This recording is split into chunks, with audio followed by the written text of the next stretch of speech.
আজকে আমার জীবনের বক্তৃতা জগতের সবচেয়ে আনন্দ ঘন একটি দিন। কারণ হলো আমি যে ওস্তাদের কাছে পড়াশোনা করেছি, আমার সেই সুনামধন্য ওস্তাদ মহোদয়, উনি আজকের মাহফিলের আমার সভাপতি। আলহামদুলিল্লাহ, আমি দীর্ঘ 30টি বছর পরে আমি ওনাকে আজকে পেয়েছি। সেদিক থেকে আল্লাহ তাআলা পুরশাদারুল হিদায়ার এত বড় সুনামধন্য একজন মুহাদ্দিস, আমার উস্তাদুল আসাতিনা, আজকের এই মাহফিলের সভাপতির আসন যিনি অলঙ্কিত করেছেন, আল্লাহ তাআলা আজকের এই মোতাবাররাক সমাপনী দিবসের সভাপতিত্বের বরকতে কাল কঠিন বিপর্যস্ত কিয়ামতের দিবসে আরশের ছায়া নিচে মেহমান হিসাবে কবুল করুন। রহমানির রহিম,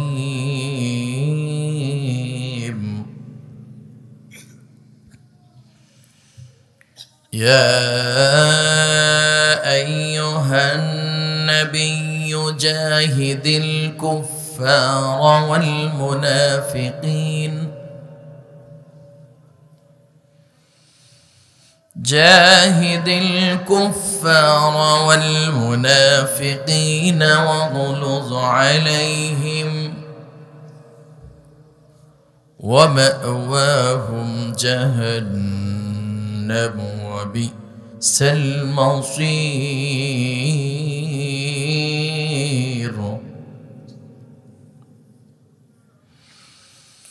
ضرب الله مثلا للذين كفروا امرأة نوح وامرأة لوط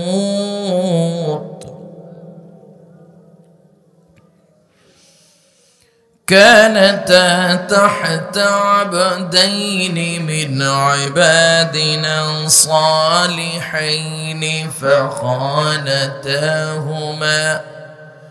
فلم يغنيا عنهما من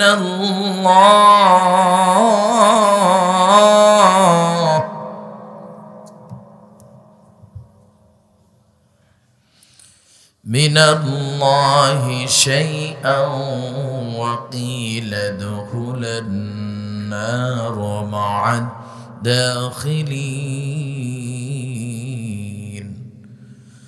صدق الله المولى العظيم. وقال النبي صلى الله عليه وسلم العلماء ورثة الأنبياء وصدق رسوله النبي الأمي الكريم ونحن على ذلك لمن الشاهدين والشاكرين والذاكرين والحمد لله رب العالمين. قال الله تعالى في شان حبيبه ومحبوبه ومعشوقه مخبرا وآمرا إن الله وملائكته يصلون على النبي يا أيها الذين آمنوا صلوا عليه وسلموا تسليما. اللهم صل على محمد وعلى آل محمد كما صليت على إبراهيم وعلى آل إبراهيم إنك حميد مجيد. اللهم بارك على محمد وعلى آل محمد كما باركت على إبراهيم وعلى آل إبراهيم إنك حميد مجيد.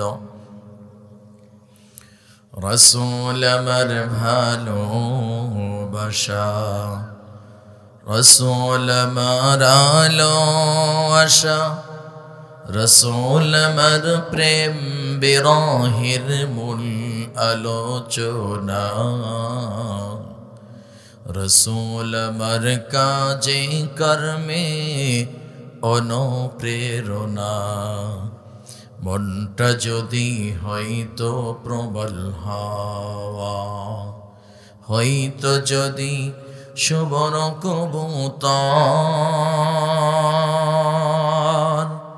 পাখির ডানাই উড়িয়ে দিতাম মদিনার পথে, যেথাই আমার প্রিয় নবী ঘুমাই চিরন্তর,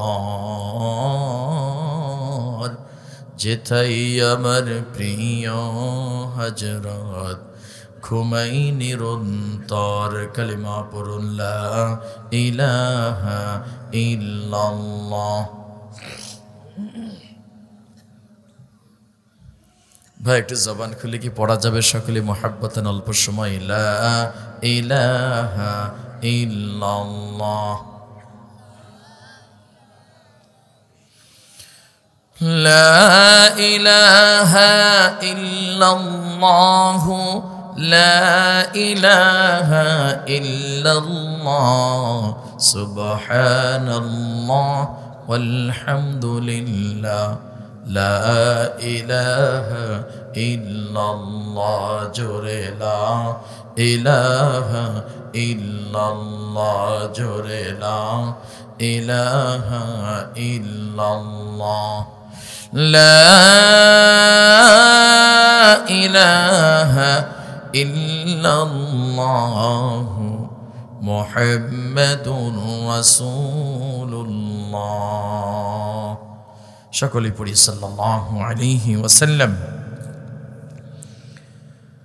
দিগেরহাট দারুল ইহসান হাফিজে কওমি মাদ্রাসার ইন্তেজামিয়া কমিটি কর্তৃক আয়োজিত আজকের এ মোতাবারক 2 দিন ব্যাপী পঞ্চম বিশাল ওয়াজ মাহফিলের সুযোগ্য সম্মানীয় মুহতারাম ও মুকাররম সভাপতি, আজকে আমার জীবনের বক্তৃতা জগতের সবচেয়ে আনন্দ ঘন একটি দিন। কারণ হলো আমি যে উস্তাদের কাছে পড়াশোনা করেছি, আমার সেই সুনামধন্য উস্তাদ মহোদয়, উনি আজকের মাহফিলের আমার সভাপতি। আলহামদুলিল্লাহ, আমি দীর্ঘ 30টি বছর পরে আমি ওনাকে আজকে পেয়েছি। সেদিক থেকে আল্লাহ তাআলা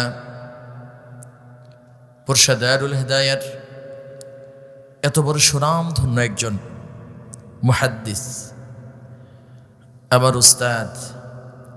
উস্তাদুল আসাতিনা, আজকের এই মাহফিলের সভাপতির আসন যিনি অলঙ্কিত করেছেন, আল্লাহ তাআলা আজকের এই মোতাবারক সমাপনী দিবসের সভাপতিত্বের বরকতে কাল কঠিন বিপর্যস্ত কিয়ামতের দিবসে আরশের ছায়া নিচে মেহমান হিসাবে কবুল করুন। এটা আমিন বললে কি গুনাহ হতো আপনাদের? একটু জোরে বলেন না আমিন। আজকের যিনি সভাপতি মহোদয়, ওনার হায়াতের মধ্যে আল্লাহ তাআলা বারাকা দান করুন। সকলে বলি আমিন। সাথে সাথে রয়েছেন সহসভাপতি অনেকগুলি, আল্লাহ তাআলা সকলকে ইসলামের জন্য কবুল করুন। আজকের এই মোতাবারক মাহফিলের প্রধান অতিথি, বিশেষ অতিথি, আমন্ত্রিত অতিথিবৃন্দ, আমার সারিতাজ হযরত উলামায়ে কিরাম, তুলাবে ইজাম, পিতৃতুল্য বয়োজ্যেষ্ঠ মুরব্বিয়ানে আওয়াম, এদেশের হীরাক রচিত রত্নরাজি, তথ্য প্রযুক্তিমূলক ডিজিটাল বাংলাদেশের আগামী দিনের এ জাতির উজ্জ্বল ভবিষ্যৎ ও নক্ষত্র সুপ্রিয় যুবক ভাইরা, অবস্থানরত পর্দানিশীন আবেদা সালিহা সর্বগুণে গুণান্বিতা আমার সম্মানিত মা ও বোনেরা, শুরুতে রব্বে করিমের দরবারে লক্ষ কোটি শুকরিয়া জ্ঞাপন করছি যে মহান মুনিব, যে মহান রব, যে মহান আল্লাহ আমাদেরকে অত্যন্ত মেহেরবানি করে, দয়া করে, মায়া করে, ভালোবেসে, কবুল ও মঞ্জুর করে, আরামের ঘুম পরিত্যাগ করে বাড়ির নরম বিছানা লাথি মেরে মাটির শক্ত কার্পেটে বসার তৌফিক দান করেছেন। আসুন আমরা সকলেই একবার অবনত চিত্তে হৃদয়ের আবেগ অনুভূতি উজাড় করে রাতের এ নিস্তব্ধতা ভঙ্গ করে সিংহ শাবকের মতো গর্জন দিয়ে ইমান দীপ্ত কণ্ঠে আল্লাহ পাকের শেখানো ভাষায় কালিমাতুশ শুকর আদা করছি। আমরা সকলেই পড়ছি আলহামদুলিল্লাহ। লক্ষ কোটি দরুদ সালাম বর্ষিত হোক বিশ্ব মানবতার মুক্তির দূত সাইয়্যিদুল মুরসালিন খাতামুন নবিয়্যিন আল মুরসালিন আফতাবে নবুওয়াত শাহনশাহ রিসালাত সুলতানুল মদিনা সরদার দু জাহাঁ জনাব মুহাম্মদুর রাসূলুল্লাহ সাল্লাল্লাহু আলাইহি ওয়াসাল্লামের প্রতি সম্মানিত সুধী, রাতের এ গভীর অংশে ঘড়ির কাঁটা টিকটিক করতে করতে যখন 11টা বেজে গেছে, ঠিক এই মধ্যরাত্রিতে আপনাদেরকে নিয়ে কোরআন সুন্নাহর আলোকে বাস্তবতার নিরিখে যোগ উপযোগী স্বল্প সময় কিছু কথা বলতে চাই, স্বতঃস্ফূর্তভাবে যদি আপনাদের অনুমোদন পাই। রাজি আছেন কে ভাই? লিল্লাহি তাকবীর, লিল্লাহি তাকবীর, লিল্লাহি তাকবীর। এই তাকবীরটা আল্লাহর। একজন মুমিন মুসলমান জন্মগ্রহণ করার সাথেই কানে আজান আছে না নাই? আপনাদের দিকে আছে? এখনো কি আছে? আলহামদুলিল্লাহ। বাম কানে ইকামত, ডান কানে আজান, বাম কানে ইকামত। এ প্রথা কিছু কিছু এলাকায় উঠে গিয়েছে, কারণ আগে মা বোনরা সন্তান প্রসব করতো ঘরে, এখন করে ক্লিনিকে হাসপাতালে। কথা বলেন না কেন? এ কারণে ক্লিনিকে হাসপাতালে গিয়ে দেখবেন আর আজানের প্রথা নেই, যার কারণে এখন যত দিন যাচ্ছে ইসলামের অবক্ষয় হচ্ছে। আগে মসজিদগুলো ছিল একদম মাটির কাঁচা, মুক্তাদি মুসল্লি ছিল খুব পাকা। এখন মসজিদ হচ্ছে চাকচিক্য টাইলসওয়ালা, যেখানে নামাজ পড়লে নিজের চেহারা দেখা যায়। অথচ দুঃখ আর পরিতাপের বিষয়, মুক্তাদিও অনেক বেশি, কিন্তু সেই পরিমাণ এর চাইতে আরও দ্বিগুণ বেশি মানুষ ডিজিটাল কায়দায় বেয়াদবি করছে, মিথ্যা বলছে, চোখলামি করছে, মানুষ দুর্নীতি করছে, মানুষকে কিভাবে ঠকাবে প্রতিযোগিতা করছে। কথা বলতে হবে, ঠিক কিনা? এই জন্য সম্মানিত দিনী ভাই, এ মধ্যরাত্রিতে খুব লম্বা সময় আলোচনা নয়, বাস্তবতার নিরিখে দেশ, জাতি, ব্যক্তি ও সমাজ কোন রোগে আক্রান্ত, কোন ব্যাধিতে আক্রান্ত, এগুলো নির্ণয় করে এর ওপর কোরআন সুন্নাহর আলোকে বয়ান করে হক্কানি রব্বানি উলামায়ে কেরামদের দায়িত্ব এবং কর্তব্য। এ কারণেই আমি মনে করি আমার বক্তব্য শুনে আপনি বেজার হতে পারেন, আমার কিছু আসে যায় না। আমার বক্তব্য শুনে এক শ্রেণীর মানুষ খুশি হতে পারেন, এতেও আমার কিছু আসে যায় না। আল্লাহ পাক পৃথিবীর মানুষ 3 ভাগে বিভক্ত করেছেন, উলামা, উমারা, আওয়াম। আপনাকে সাউন্ড কমাইলেন, একটু বাড়াইয়ে দেন, হালকা একটু বাড়াইয়ে দেন। আজকের মাহফিল শেষ তো ইউনিট কাটবে না, ওইরকম বক্তা আমি নই। তো আল্লাহ পাক পৃথিবীর মানুষ 3 ভাগে বিভক্ত করেছেন। সর্বপ্রথম উলামায়ে কেরামদের স্থান দিয়েছেন। দুঃখ আর পরিতাপের সাথেই বলি, উলামায়ে কেরাম কেন এত জোরালো কথা বলেন? উলামায়ে কেরাম কেন? মানুষ যখন বিশেষ করে ক্ষমতাধর যে সমস্ত মানুষ, দায়িত্বশীল সবচেয়ে বড় যে সমস্ত মানুষ, এই উলামায়ে কেরামের বক্তব্য যখন ওই মানুষদের মতের বিপক্ষে চলে যায়, তাদের ইচ্ছার বিপক্ষে চলে যায়, তখন কিন্তু স্লোগান ওঠে, এই হুজুর আর চলবে না। কথা বলেন না কেন প্রিয় ভাই? যতক্ষণ পর্যন্ত আমার বয়ান, আমার কথা, আমার আলোচনা আপনার মতের পক্ষে হয়, আপনার নীতির পক্ষে হয়, ততক্ষণ পর্যন্ত শামীম ওসমানী খুব বিশাল বড় বক্তা, হুজুর চালান 12টায় শেষ করলেন কেন? 1টা না, 2টা না, 3টা না, 4টা বয়ান করেন, এত মধুর সুরে বয়ান, এত সুন্দর বয়ান, কেউ আঘাত পাচ্ছে না। হুজুর তো একটা পাইছি, 1 নম্বরের হুজুর পাইছি। কিন্তু হুজুর যখন বয়ান করে ব্যক্তি, সমাজ, দেশ ও জাতির পরিবর্তন করাতে পারে নাই, ঠিক ওই সময় হুজুর চিন্তা করেছেন যে আমি তো বয়ান করছি, ঠিক আছে, কিন্তু মানুষের পরিবর্ধন হচ্ছে না, তাহলে এই মানুষগুলোকে সংশোধন করার জন্য আল্লাহ পাক তো আমাকে দায়িত্ব দিয়েছেন। আলা কুল্লুকুম রাইন ওয়া কুল্লুকুম মাসউলুন আন রাইয়াতিহি। প্রত্যেকটি মানুষ দায়িত্বশীল, প্রত্যেকটি মানুষের দায়িত্বের জায়গা থেকে দায়িত্ব পালন করতে হবে। আলাইসাল্লাহু বিআহকামিল হাকিমিন। আমার মালিক, আমার রব, আমার আল্লাহ শেষ বিচার দিবসের মালিক। আমার মালিক তো বলছেন আমি একজন বিচারপতি, বিচারের আসনে আসি। তোমরাও পৃথিবীর প্রতিটি মানুষ দায়িত্বশীল বিচারপতি। যে যত ছোট তার দায়িত্ব তত ছোট, যে যত বড় তার দায়িত্ব তত বড়। আপনি একজন ফ্যামিলির দায়িত্বশীল, আপনি আপনার স্ত্রীর দায়িত্বশীল, আপনি আপনি আপনার পরিবারের দায়িত্বশীল, একজন মেম্বার ওয়ার্ডের দায়িত্বশীল, একজন চেয়ারম্যান ইউনিয়নের দায়িত্বশীল, একজন উপজেলার চেয়ারম্যান উপজেলার দায়িত্বশীল, একজন এমপি তার অধীনস্থ যতগুলি মানুষ ভোট দিয়েছে তাদের দায়িত্বশীল, গণপ্রজাতন্ত্রী বাংলাদেশ সরকারের মাননীয় প্রধানমন্ত্রী 18 কোটি মানুষের একজন দায়িত্বশীল।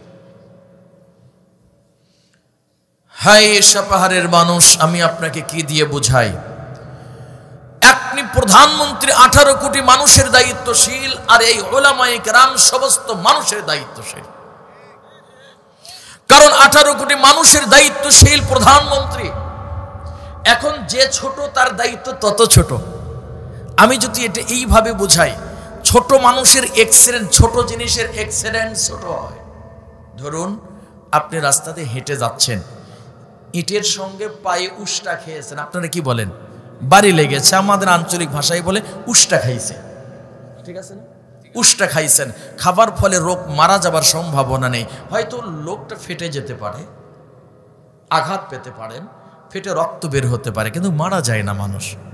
একটু উপরে যান, মোটর সাইকেলে যান, মোটর সাইকেল যদি অ্যাক্সিডেন্ট হয়, অবশ্যই লোক অ্যাক্সিডেন্টে হাত পা ভাঙ্গার সম্ভাবনা আছে। এর চাইতে কিছুক্ষণ পূর্বে যে কথাটা বললাম, এর চাইতে আর একটু বেশি ক্ষতি হওয়ার সম্ভাবনা, ভাই কথা তো বলেন, আছে।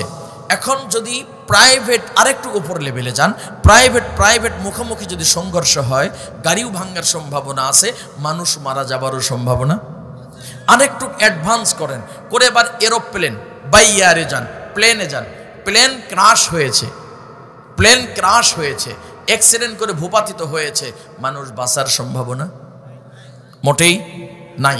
তাহলে বোঝা গেল, আমি কয়েকটা স্তরে আপনাকে এক্সাম্পল দিয়েছি, উদাহরণ দিয়েছি, যে এই স্তরের মানুষগুলো দায়িত্বশীল মানুষের এই রকম অ্যাক্সিডেন্ট।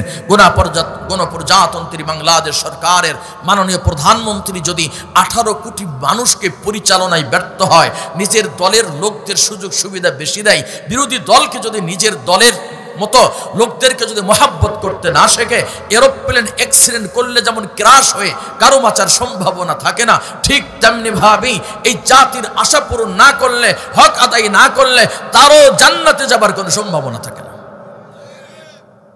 উলামায়ে কেরাম কি করবেন? উলামায়ে কেরামের দায়িত্ব কতটুকু? আমি ঘর থেকে শুনছিলাম, মুহাদ্দিস হুজুরের আগে এক হুজুর বয়ান করেছিলেন, আমি দেখিনি, আমি ঘর থেকে বয়ান শুনছিলাম। একজন সন্তান জন্মগ্রহণ করার সময় আলেম, বিবাহ পড়ানোর সময় আলেম, উনি বলতেছিলেন বয়ানে, আমি শুনেছি যতটুকু। এরপরে জানাজায় একজন আলেম, কবরে নামাতেও একজন আলেম, জীবনের প্রতি মুহূর্তেই আপনার আলেম। একজন আলেম মসজিদের খতিব, একজন আলেম মসজিদের পেশ ইমাম, একজন আলেম বাইতুল মুকাররমের খতিব, একজন আলেম মডেল মসজিদের খতিব। তাহলে আলেমের দায়িত্ব কর্তব্য কি? জুমার দিনে আলেম বয়ান করছেন, সাধারণ মানুষ বয়ান শুনছেন, এর মাঝে এমপি আছে, মন্ত্রী আছে, রাষ্ট্রপতি আছে, কথা বলেন না কেন? সবাই আছেন, বয়ান করছেন। যতক্ষণ বয়ান করছেন, ছাত্র হয়ে আপনি শুনছেন। আরে ভাই, এবার আপনাকে বলি, এই বয়ানের মধ্যে কি কোনো হট্টগোল আছে? মারামারি, আওয়ামী লীগ বিএনপি দ্বন্দ্ব, এই তুই বিএনপি করিস, তুই জামাত, তুই হেফাজত, তোরা সামনে কাতারে কেন? আমরা তো পাওয়ারফুল, তিনবারের সফল প্রধানমন্ত্রী, দেশ তো ওল্ড মডেল, এখন দেখা যাচ্ছে উন্নয়নের ওল্ড মডেল, উন্নয়নের ধারায় জোয়ার বয়ে যাচ্ছে, তা আমরা সামনে কাতারা থাকবো, তুই সামনে কেন? এরকম আছে? ডানে বিএনপি, মাঝে আছে আওয়ামী লীগ, বামে আছে হেফাজত, তারপরে জামাত, তারপরে চরমোনাই, তারপরে সরসিনা, আটরশি, দেওয়ানবাগি, রাজারবাগি, কুতুববাগি, উমুকবাগি, তুমুকবাগি, ইত্যাদি ইত্যাদি, তাবলিগ, সবগুলো মিলিয়ে আছে। কোনো মারামারি, গোতাগতি, ঠেলাঠেলি কেন? আপনি বের হন, মসজিদ থেকে বের হন, এবার বাহিরে এসে কথা চলছে, হেফাজতের লোক বলছে আমাদের সমাবেশ হবে, পাওয়ারফুল দলের কোনো এক নেতা বলছে কোথায়? অমুক জায়গায়। অনুমোদন কি পেয়েছ? কথা বলে না, আছে না নাই? মাহফিল হবে, বলে হ্যাঁ, কে আসবে? অমুক আসবে, অনুমোদন পেয়েছ? বলে অনুমোদন লাই নাই, এখনো বলি নাই। বলে মাহফিল হবে না কেন? অনুমোদন লাগবে। মসজিদের মধ্যে এতক্ষণ এগুলো কথা নাই, বের হয়েই। কারণ হলো মসজিদের মধ্যে যিনি খলিফা, যিনি প্রেসিডেন্ট, যিনি দায়িত্ব পালন করছেন সে আল্লাহওয়ালা একজন আলেম। সিনাই কোরআন থাকার কারণে মসজিদের মধ্যে শান্তি, কোনো গুতাগুতি নাই, ঠেলাঠেলি নাই। কথা বলতে হবে, ঠিক কিনা? বের হয়েছেন, এখন খলিফাকে বের যখন হয়েছেন, এখানকার প্রেসিডেন্টকে কে পরিচালনা করছেন? এখন যিনি পরিচালনা করছেন তার সিনায় যদি কোরআন না থাকে, আল্লাহর ভয় না থাকে, রাসূলের জীবন আদর্শ না থাকে, যত বড় মানুষ হোক না কেন ওই জায়গায় বিশৃঙ্খলা হবে, এটাই বাস্তবতা, কেউ ঠেকাতে পারবে না। সম্মানিত দ্বীনি ভাই সকল, আমি আয়াতে কারিমা তেলাওয়াত করেছি। আমি চেষ্টা করব 12টার মধ্যেই মোনাজাত করার জন্য ইনশাআল্লাহ। আপনাদের কি কষ্ট হচ্ছে? আল্লাহ পাক পৃথিবীর মানুষ 3 ভাগে বিভক্ত করেছেন, উলামায়ে কেরামকে সর্বশ্রেষ্ঠতা দান করেছেন। দুঃখ আর পরিতাপের বিষয়, একজন আলেম সাহাবায়ে কেরাম বিশ্বনবীকে জিজ্ঞেস করলেন, ইয়া রাসূলুল্লাহ, ইয়া হাবিবাল্লাহ, আপনি থাকবেন না, আমরা পর্যন্ত থাকবো না, কিয়ামত পর্যন্ত ইতিম উম্মত তারা আসতে থাকবে, পয়গম্বর ইতিম উম্মত গুলো তারা আসবে, ইসলামের শিক্ষা গ্রহণ করবে কার কাছে? আরহামু উম্মতি বি উম্মতি আবু বকর, সবচাইতে নরম মনের সাহাবী আবু বকর জিজ্ঞেস করলেন, পয়গম্বর আপনি থাকবেন না, আমরাও থাকবো না, কিয়ামত পর্যন্ত ইতিম উম্মত তারা আসবে, ইসলামের শিক্ষা গ্রহণ করবে কার কাছে? বিশ্বনবী কোনো উত্তর করলেন না। ওয়াশাদ্দুহুম ফি আমরিল্লাহিল আমাম, আজ বুঝি কেন বলিয়াছিলেন, আজ বুঝি কেন বলিয়াছিলেন, শেষ পয়গম্বর আমার পরে যদি নবী হতো কেউ হতো সে আমার। সুবহানাল্লাহ বলেন না কেন ভাইরা? অর্ধ পৃথিবী করেছে শাসন, অর্ধ পৃথিবী করেছে শাসন, ধুলার তখতে বসি, অর্ধ পৃথিবী করেছে শাসন, ধুলার তখতে বসি, খেজুর পাতার প্রসাদ খানি বারে বারে গেছে খুশি, একটি মাত্র পিরান কাচিয়া, একটি মাত্র পিরান কাচিয়া, শুকাইনি তাহা বলে, ধৈর্য ধরে দাঁড়িয়ে আছে গো খলিফা আঙ্গিনা তলে। অর্ধ পৃথিবীর একজন শাসক খলিফাতুল মুসলিমিন, তখন শুধুমাত্র একজন সাহাবী, পরবর্তীতে অর্ধ পৃথিবীর একজন খলিফা, একজন প্রেসিডেন্ট। এই মানুষটা জিজ্ঞেস করলেন, ওগো পয়গম্বর আপনি থাকবেন না, আমরা কেউ থাকবো না, কিয়ামত পর্যন্ত ইতিম উম্মত তারা আসবে গো পয়গম্বর, এই মানুষগুলো ইসলামের শিক্ষা গ্রহণ করবে কার কাছে? বিশ্বনবী বললেন, আল উলামা ওয়ারাসাতুল আম্বিয়া, আল উলামা ওয়ারাসাতুল আম্বিয়া। ও সাহাবায়ে কেরাম তোমরা জেনে রাখিও, কিয়ামত পর্যন্ত কোন নবী রাসূল নাই, ইতিম উম্মতের মাঝে হক্কানি রব্বানি উলামায়ে কেরাম তারা আসতে থাকবে, ইতিম উম্মতগুলো তাদের কাছ থেকে ইসলাম গ্রহণ করবে। তারা ইসলাম আমি যেইভাবে তোমাদেরকে দেখে দেখে শিখিয়ে দিয়েছি, আমার কাছে তোমরা যেইভাবে শিক্ষা নিয়েছো, হুবহু উলামায়ে কেরাম ওই জাতিকে ওইভাবেই তারা ইসলাম শিক্ষা দিবে। এবার যারা শিক্ষা দেয় তারা তো ওস্তাদ, কথা বলেন না কেন? যারা আপনাকে একটি হরফ শিক্ষা দেয় তারা হলো ওস্তাদ। আপনি প্রাইমারি স্কুলে পড়েছেন, প্রাইমারি স্কুলে যারা শিক্ষা দিয়েছেন তারা তো আপনার মাস্টার, কথা বলেন না কেন ভাই? একটু অ্যাডভান্স হাই স্কুলে যখন গিয়েছেন, ওই সময় হাই স্কুলে যেনারা শিক্ষা দিয়েছেন তেনারা আপনার মাস্টার, কলেজে শিক্ষা গ্রহণ করেছেন আপনার প্রফেসর, এরপরে মাদ্রাসায় পড়েছেন তারা ওস্তাদ হুজুর। এরকম করে একের পর এক স্তর বাই স্তর মানুষের আসন আছে, সম্মান আছে। কিন্তু দুঃখ আর পরিতাপের বিষয়, এ পৃথিবীর মধ্যে সর্বশ্রেষ্ঠ উস্তাদ যিনি, ধর্মীয় শিক্ষায় শিক্ষিত যিনি, আল্লাহু আকবার, ধর্মীয় শিক্ষায় শিক্ষিত যিনি, এই মানুষটা তো আপনার সবচাইতে ইহকাল পরকালের ওস্তাদ। আপনি যার পিছে ইক্তেদা করে নামাজ পড়তেছেন এই মানুষটা পরকালীন সঞ্চয়ের জন্য আপনার ইমামতি করছেন। আমার প্রিয় ভাই, দিলটাকে নরম করিয়া দেন। খুব লম্বা সময় আপনাকে নিয়ে বয়ান করব না। আমি আয়াতে কারিমা তেলাওয়াত করেছি, একটি মাত্র আয়াতে কারিমার তাফসীর করে আমি বিদায় হয়ে চলে যাব। আমার প্রিয় ভাইরা, দিলটাকে নরম করেন। এখন আল্লাহর পয়গম্বর বলেন, একজন আলেমকে তুমি যদি মুহাব্বত করো, এই মুহাব্বতের খাতিরে ইন্তেকালের সময় তোমার কপালে কালিমা নসিব হবে। সুবহানাল্লাহ বলেন না কেন? একজন আলেমকে যদি সবচেয়ে বড় মুহাব্বত করো, ভালোবাসো, একজন আলেমকে একটু হাদিয়া দিলা, এক কাপ চা খাওয়াইলা, বড় মুহাব্বত করলে, তাহলে এই আলেম যেখানে থাকবে আলেমের সঙ্গে তোমার হাসর নাসর হবে। তাফসিরে কাবীরে আল্লামা ইমাম ফখরুদ্দিন রাজি রাহমাতুল্লাহি আলাইহি বলেন, আমি এই কথাটা বলি তাফসিরে ঢুকে যাচ্ছি, কঠিন মনোযোগ আপনারা প্রিয় ভাই। একটা মাদ্রাসার সৌজন্যে তাফসির মাহফিল, এই মাদ্রাসায় আপনার সন্তান আমার সন্তান পড়ায়া কি লাভ? সাধারণ মানুষ তো সবাই লাভের দিকে দৌড়াই।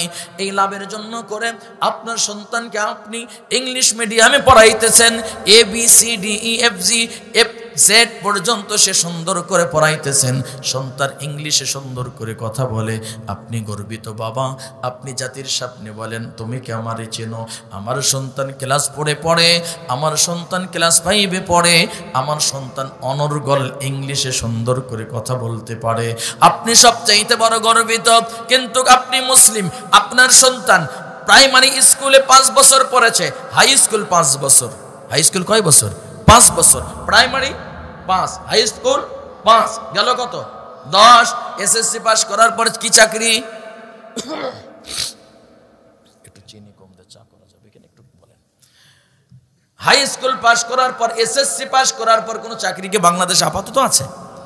থাকলেও গার্মেন্টস ইত্যাদি ইত্যাদি এগুলোতে আছে, ঠিক না?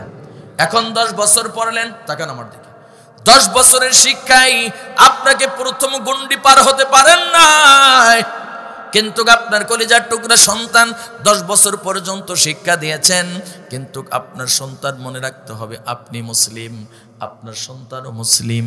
তাহলে আপনি মুসলিম, মুসলমানের ঘরের মুসলমান। এবার জিজ্ঞেস করেন, বাবা 10 বছর ইংলিশ মিডিয়ামে পড়লা, হাই স্কুলে পড়াশোনা শেষ করলা, এবার তোমার কাছে 10টি সূরা সহি শুদ্ধভাবে মুখস্থ শুনতে চাই, খবর কি বলেন?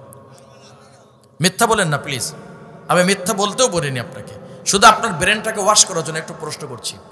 এরপরে আপনি কলেজে জগতে চলে গেল আপনার সন্তান, কলেজে ইউনিভার্সিটি পাস করার পর আপনি বহির্বিশ্ব অন্যান্য উন্নত রাষ্ট্রে পাঠিয়ে দিয়েছেন ডক্টরেট ডিগ্রি করার জন্য। ওই দেশে গিয়ে ব্যারিস্টার হয়ে দেশে আসলো, হঠাৎ করে কানের মধ্যে আওয়াজ চলে আসলো, কি হ্যালো, খবর কি বলো? বলে তোমার বাবা আজকে ইন্তেকাল করেছেন। ও মা, আমার বাবার জানাজার জন্য অপেক্ষা করো, আমি আসতেছি। সঙ্গে সঙ্গে টিকিট করে দেশে আসার এম্বাসির থেকে অনুমোদন নিয়ে দেশে চলে আসছেন।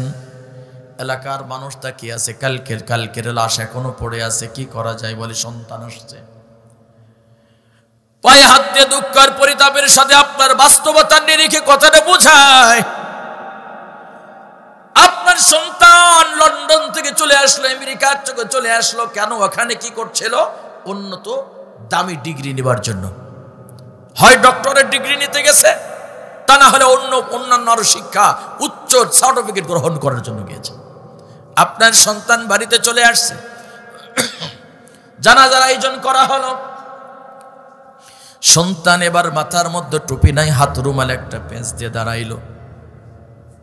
আমার জীবনে বহু দেখা, এই সন্তানটা বাবার লাশের সামনে দাঁড়িয়ে বললেন, আমার বাবার পক্ষ থেকে আপনাদের কাছে ক্ষমা চাই, যদি কোনো ঋণ করে থাকে আমাকে জানাবেন, পরিশোধ করব, ভুল করে থাকলে মাফ করে দেবেন। ইমাম সাহেব হুজুরকে অনুরোধ জানাবো, আপনি এখন জানাজা পড়ান। ইমাম সাহেব জানাজা পড়াচ্ছেন। এই জায়গার মধ্যে আপনার মজার কাহিনী একটু বলি। এই যেই সন্তান, আমি এভারেজ সকলকে বলছি না, তবে অধিকাংশ এরকম উচ্চ ডিগ্রিধারী মানুষগুলো কিন্তু সূরা ফাতিহাও সহি শুদ্ধ পড়তে পারে না। যদি একমত হয়ে থাকেন জোরে বলতে হবে ঠিক কিনা, সহি শুদ্ধ করে ফাতিহাও তেলাওয়াত করতে পারে না। কুরআনুল কারীম সহি শুদ্ধ যদি না পারেন তাহলে কোরআন আপনাকে লাআনত করছে, অভিশাপ দিচ্ছে। আর সহি শুদ্ধ করলে এই কোরআন আপনার জন্য সুপারিশ করবে। এবার আপনার সন্তান সামনে, ইমাম সাহেব হুজুর জানাজা পড়াচ্ছেন। জানাজা সমাপ্ত করার পর কবরে যখন লাশ নামাইতেছে, এবার দোয়া তো সব জানে না। ইমাম সাহেব হুজুর বললেন, এখন দোয়া পড়ো, লাশ নামানোর দোয়া পড়ো। সবাই দোয়া পড়ছেন, বিসমিল্লাহি ওয়া আলা মিল্লাতি রাসূলিল্লাহ। এবার আপনার কাছে প্রশ্ন করি, আমার প্রিয় ভাই, এই জায়গা থেকে আপনি একটু শিক্ষা নেবেন আর দিলটা নরম করবেন। যারা বিএনপি করেন, জাতীয় পার্টি করেন, জাসদ করেন, বেসদ করেন, আওয়ামী লীগ করেন, বিএনপি করেন, জামাত করেন, হেফাজত করেন, এবার আপনারা বলুন তো, এক এক দলের এক এক রকম দোয়া নাকি সকলের একই দোয়া? সকলের একই দোয়া, বিসমিল্লাহি ওয়া আলা মিল্লাতি রাসূলিল্লাহ। এবার আপনাকে বলি, আপনাদের সাপাহারের মধ্যে সবচেয়ে বড় একটা সমাবেশের ডাক দিয়েছে আওয়ামী লীগ। এই অনুষ্ঠানের মধ্যে বিএনপির মির্জা ফখরুল ইসলাম আলমগীর চিফ গেস্ট হতে চায়। আপনারা করবেন তো? কথা বলেন না কেন? করবে? আওয়ামী লীগের সমাবেশে মির্জা ফখরুলকে প্রধান অতিথি করবে, আবার বিএনপির সমাবেশে ওবায়দুল কাদেরকে প্রধান অতিথি করবে। কারণ হলো এ ওর দলের নয়। বুঝাইতে পারছি না? মির্জা ফখরুল আওয়ামী লীগের দলের নয়, হেতুই সে সেখানে আসতে পারবে না। আবার বিএনপির অধিবেশনে, বিএনপির সমাবেশে ওবায়দুল কাদের আসবে না, কারণ সে আমার দলের নয়। তাহলে এবার কবরে নামাইতেছেন কার মিল্লাত, কার দলের উপর? রাসূলের। কথা বলেন না কেন? বিসমিল্লাহি ওয়া আলা মিল্লাতি রাসূলিল্লাহ, কার মিল্লাত?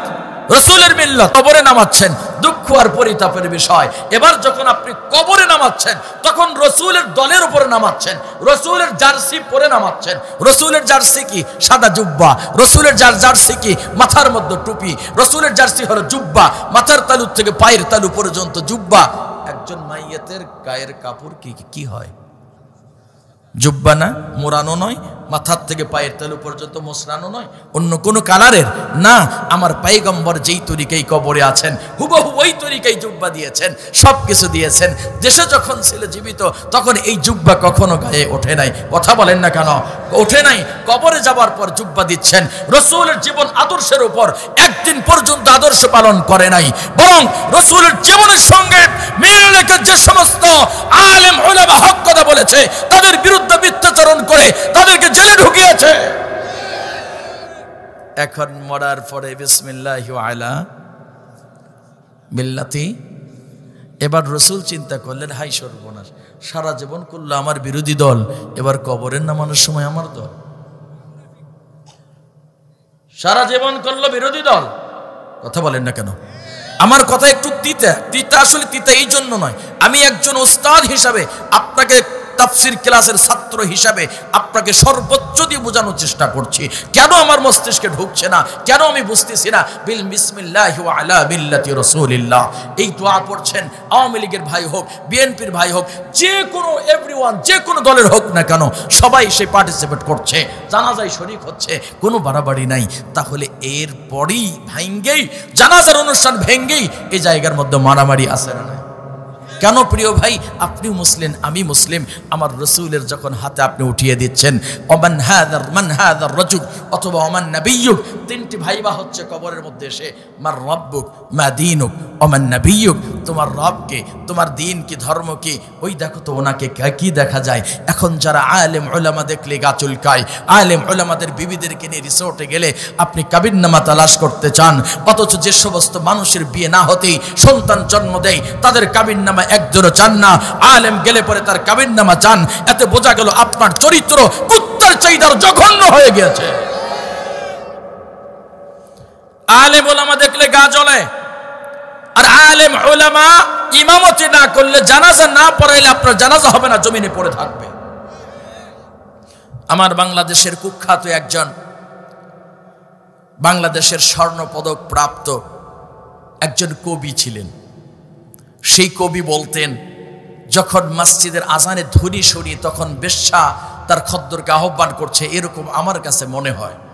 এবং সে আজানের ধ্বনিতে পরিবেশ নষ্ট হয়। কারণ আমরা তো সারা রাত মদ পান করে ফষ্টি নষ্টি করে ঘুমাই 2টায়, আর মুয়াজ্জিন যখন ফজরে আজান দেয় ঘুমের ডিস্টার্ব হয়।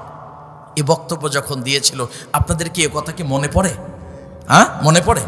এই ভদ্রলোকটা, কি ভাষায় বলবো, ভদ্রই বলি, এই ভদ্রলোকটা যখন ইন্তেকাল করার আগেই হক্কানি উলামায়ে কেরাম সিদ্ধান্ত নিয়েছিল আর জানাজা আমরা কেউ পড়াবো না, কেউ পড়াবো না। শেষ পর্যন্ত সিদ্ধান্তে অনড়, মারা গেল।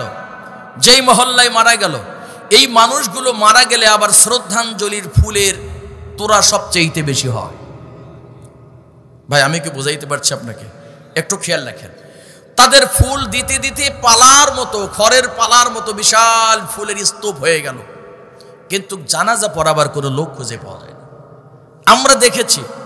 আমরা দেখেছি যখন হেফাজতকে দমন করার জন্য সরকার খুব রোর মেজাজ, ঠিক ওই সময় তার পূর্ব মুহূর্তেও আমরা দেখেছি। আমার বাংলাদেশে দেখে তো মনে পড়ে কিনা, শাহবাগীদের খুব আন্দোলনের খুব মহড়া ছিল। ইমরান এই সরকার ছিল সেখানকার মুখপাত্র, আর ম্যাডাম লাকি ছিল সেখানকার স্লোগানদাতা। মনে আছে কি আপনাদের?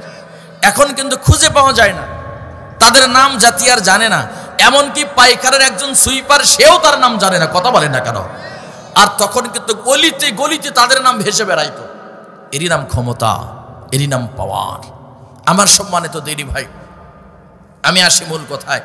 যখন এই কবি মারা গেল, জানাজা পড়াবার কোনো লোক নাই, সব রেডি। এখন একজন মানুষ, সে খুনির আসামি ছিল, দীর্ঘদিন কারাভোগ করার পর বের হয়েছে। হুজুরের কাছে তাওবা করে হুজুর একটা জুব্বা তাকে উপহার দিয়েছেন, দিয়ে বলেছেন, শোনো তুমি কি করবা? বলে, হুজুর আমি আর কি করি, আপনি কোনো একটা কাজ আমাকে দেন। বলে, তুমি এখন থেকে মসজিদ ঝাড়ু দিবা, এগুলো পরিষ্কার করবা। বলে, হুজুর ঠিক আছে, আলহামদুলিল্লাহ, আমি তাই করব। এখন বলেন, খুনির আসামি 20 বছর কারাভোগ করার পর, এ তো আলেম নয়, এ তো ছিল চোর, এ তো ছিল খুনি। এখন সাজা ভোগ করে আলহামদুলিল্লাহ, আল্লাহু আ'লাম, আল্লাহ ভালো জানেন, আল্লাহ মাফ করতেও পারে, নাও পারে। ধরে নিলাম আল্লাহ তাআলা মাফ করে দিয়েছেন, হুজুরও তাকে বড় মোহাব্বত করে জুব্বা উপহার দিয়েছেন। কিন্তু দাড়ি খুব বড় বড়, দাড়ি আর কাটেও না, ছাটেও না, দেখে মনে হয় খুব বড় হুজুর। এরকম লোক আছে না? আমার মজার একটা কথা আছে, বলবো আপনাদের কাছে, কষ্ট হবে না তো? আমার এলাকার একটা ভদ্রলোক, ও ভটভটি চালায়, ভটভটি। তা আমার সাথে খুবই দহরম মহরম। তো ও বারবার বলে যে আপনার সঙ্গে আমি একটু ওয়াজে যাব। তা আমি ওয়াজে নিয়ে গিয়েছি বরিশাল। তো সেখানকার লোক আসলে আমাকে তো আর ওইভাবে কখনো দেখেনি। ও আমার সঙ্গে সফর সঙ্গে, আমার থেকে মিনিমাম 10 বছরের সিনিয়র। তো ব্যাগটা তো আমি আসলেই বিবেকের কারণে তাকে দিতে পারি না। আমি ব্যাগটা নিয়ে যাচ্ছি, ও সামনে যাচ্ছে। তো মাহফিল কর্তৃপক্ষ মনে করছে ঠিক এটাই বোধহয় হুজুর, আর এটা হলো খাদেম। আল্লাহি, আল্লাহর কোরআনে বলছি।